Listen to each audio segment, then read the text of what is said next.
Manusia ingin abadi, paradoks eksistensial era digital. Satu pertanyaan yang dari zaman purba bikin manusia penasaran, apakah kita manusia bisa abadi?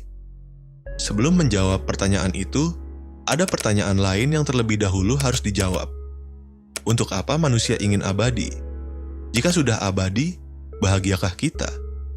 Atau justru akan terjebak penderitaan abadi? Manusia selalu mengejar keabadian dari zaman bahela. Apalagi di era artificial intelligence saat ini, bagi sebagian orang, kematian bukan lagi hal yang tak terhindarkan, tapi semacam kesalahan teknis. Sesuatu yang bisa diketahui penyebabnya, kemudian diperbaiki.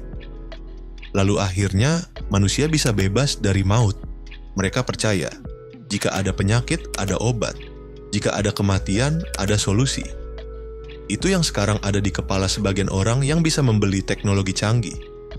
Buat mereka, 70 tahun rata-rata usia manusia saat ini terlalu singkat untuk dinikmati. Banyak yang belum sempat dilakukan, dan yang lebih penting lagi, harta mereka masih belum habis dinikmati. Tapi sudah harus ditinggal mati. Sayang banget kan, kata mereka. Brian Johnson, teknokrat Amerika, melalui Project Blueprint, ia ingin hidup abadi. Caranya, metode plasma darah muda. Larry Page dan Sergey Brin, pendiri Google, mendirikan Calico. Visinya sederhana, tapi pongah. Solving death, menjinakkan kematian. Peter Thiel punya proyek Parabiosis, transfusi darah muda untuk menunda tua. Ia dijuluki Dracula modern. Elon Musk, dengan Neuralink, ia tidak ingin mengabadikan tubuh manusia, tapi pikirannya. Baginya, abadi bukan di surga, tapi di server. Aubrey de Grey lebih ekstrim lagi, ia yakin bahwa manusia pertama yang bisa hidup 1000 tahun sudah lahir, tapi belum diumumkan. Dengan teori longevity escape velocity, Gray percaya manusia bisa terus memperbaiki kerusakan tubuh lebih cepat daripada kerusakan itu muncul. David Sinclair meneliti epigenetic reprogramming dan Yamanaka factors yang mampu memutar kembali jam biologis sel. Bahkan, Yuval Noah Harari menyebut, obsesi melawan kematian bisa menjadi agama baru. Manusia abad 21 menggantikan narasi tradisional. Transplantasi organ sintetis, penggantian bagian tubuh dengan bioprinting, serta terapi perpanjangan telomer memberi sinyal bahwa sebagian orang ingin mewujudkan mimpi itu jadi nyata. Perlahan-lahan, manusia memindahkan mimpi kekekalan yang didambanya sejak dulu. Dulu berharap kekal lewat agama, sekarang berharap lewat teknologi. Dulu memohon umur panjang pada Tuhan, kini meminta pada algoritma. Dulu surga dijanjikan bagi yang suci, sekarang kekekalan dijanjikan bagi yang punya uang. Kini, keabadian dianggap soal coding, biohacking, dan database. Sebenarnya, ingin abadi bukan obsesi baru manusia. Sejak dahulu sudah mendarah daging. Mitologi Yunani sudah lebih dulu menertawakan obsesi ini karena tahu hasil akhir dan konsekuensinya. Titonus, kekasih Dewi Eos, diberi keabadian, tapi lupa meminta awet muda. Akibatnya, ia hidup selamanya sebagai bangkai renta yang tak kunjung mati. Prometheus abadi dalam siksaan. Tiap hari, hatinya dimakan elang. Lalu, esoknya tumbuh lagi, dimakan lagi, tumbuh lagi. Prometheus kekal, tapi kekal dalam siksaan. Achilles malah menolak hidup panjang. Ia memilih mati muda, demi dikenang, karena ia tahu keabadian manusia bukan tubuh, tapi nama. Dan benar, namanya harum hingga kini. Itu kan cuma mitologi, bukan reality.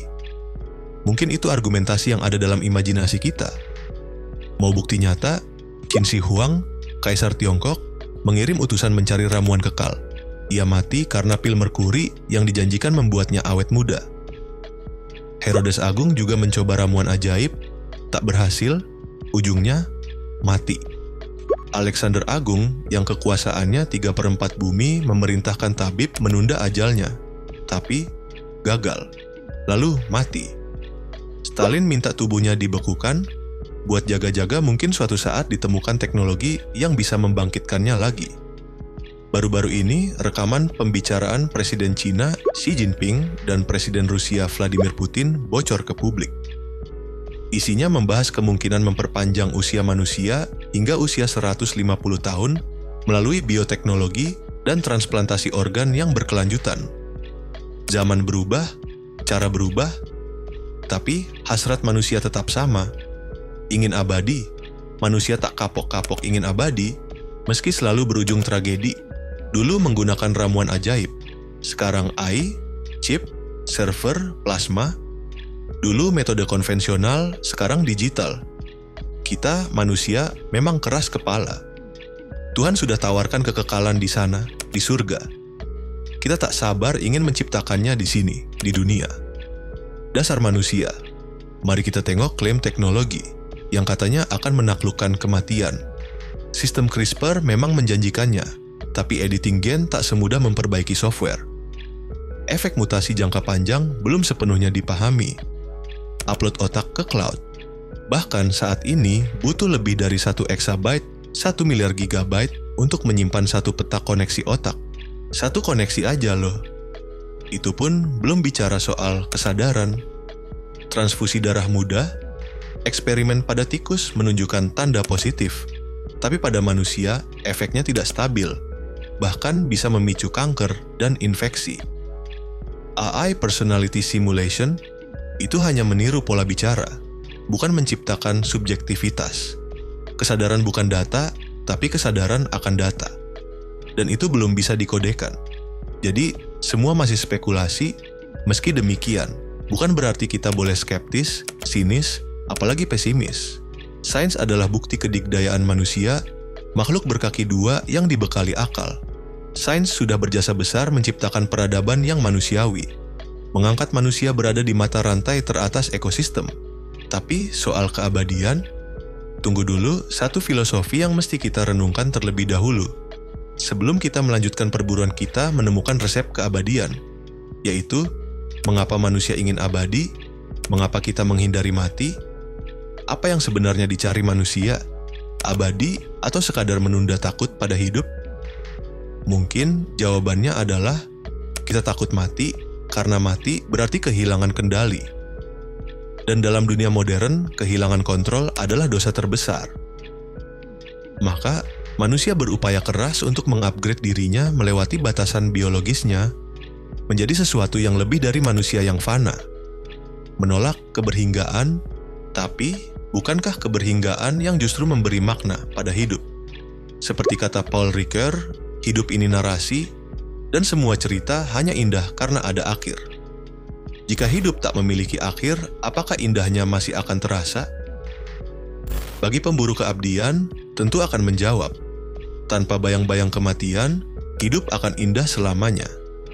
Tapi, Sartre dan Camus menunggu kita dengan pertanyaan yang lain. Keabadian itu anugerah atau justru penjara? Keduanya menjawab tegas. Penjara? Kenapa? Karena keabadian akan memerangkap manusia dalam labirin tak berkesudahan. Kematian, kata Camus, justru menjadi batas yang menyelamatkan kita dari absurditas tak berujung. Filsuf Heidegger lebih dalam bicara soal kematian. Tanpa kematian, tak ada arah. Tanpa kefanaan, tak ada makna. Apalagi yang menarik dari hidup ini jika semua ada untuk selamanya? Para teknokrat kaya itu ingin mematikan kematian, tapi lupa satu hal. Yang membuat hidup jadi hidup adalah kematian. Jika mereka membunuh kematian, berarti membunuh kehidupan itu sendiri-sendiri. Schopenhauer mengingatkan tentang korelasi abadi dan kedamaian. Katanya, damai bukan soal kekal, tapi soal menerima ketidakabadian. Jika kita abadi, pasti tak ada damai, kaos akan muncul di mana-mana. Setiap individu akan berpikir ini. Untuk apa bertindak manusiawi jika tak ada sanksi? Kematian? Berarti membunuh sesama nggak masalah? Membunuh. Dalam dunia yang abadi, tak ada namanya pembunuhan. Kan tidak ada kematian. Bisa bayangkan betapa cantiknya hidup. Keinginan manusia untuk abadi tentulah mustahil. Karena ia makhluk fana. Tapi soal memperpanjang usia hingga ratusan tahun, mungkin-mungkin saja. Jejak biologisnya ada dalam sejarah peradaban, Manusia zaman dahulu diyakini berusia ratusan tahun. Angka itu tidak mustahil untuk diulangi dengan perangkat teknologi. Tapi, masalahnya bukan sekedar angka di balik usia, ini soal eksistensial berbalut paradoksal. Jika manusia benar-benar bisa hidup 200, 300, bahkan 500 tahun, apakah itu jawaban dari problem kemanusiaan dalam lembaran peradaban kita selama ini? Karena titik kritisnya bukan lagi tentang melawan kematian, melainkan bagaimana mengisi kehidupan. Dan bukan kebetulan jika itulah inti persoalan peradaban manusia saat ini. Hidup yang semakin hampa makna, instrumental, dan dangkal. Hidup panjang tanpa arah hanyalah deret angka di kalender. Sementara selama ini teknologi menyumbang saham besar dalam menciptakan krisis makna hidup manusia, bukankah hidup panjang berarti semakin terjerembab ke labirin yang sama? Itulah paradoks obsesi abadi. Manusia sibuk memperpanjang jam pasir, tetapi lupa memaknai butiran pasir yang jatuh satu persatu. Hidup ratusan tahun tanpa tujuan hanyalah memperbanyak ruang hampa, sementara hidup singkat dengan kedalaman bisa melampaui waktu itu sendiri. Disinilah kesalahan besar manusia. Kita kira hidup itu akan indah jika abadi, padahal hidup indah karena terbatas. Hidup dan mati itu dua sisi koin yang tak terpisahkan. Tanpa yang satu, apalah artinya yang lain? Absurd. Mahatma Gandhi pernah berkata, hidup bukan tentang kekekalan, tapi tentang keutuhan. Rabindranath Tagore mengingatkan, hidup yang tanpa akhir hanya akan menumbuhkan kekosongan baru. Paulo Coelho percaya, yang kekal bukan tubuh, bukan nama, tapi jejak kecil yang ditinggalkan dalam hati sesama abadi bukan tentang tubuh. Kita diciptakan bukan untuk melawan kematian, tapi untuk belajar berdamai dengannya. Karena hidup yang fana justru itulah yang memberi makna. Kita menyentuh, kita mencinta, kita percaya. Karena kita tahu, tak selalu ada kesempatan kedua. Dan mungkin di sanalah letak keabadian yang sejati. Bukan milik mereka yang menolak mati, tapi milik mereka yang tahu cara hidup dengan sepenuh hati.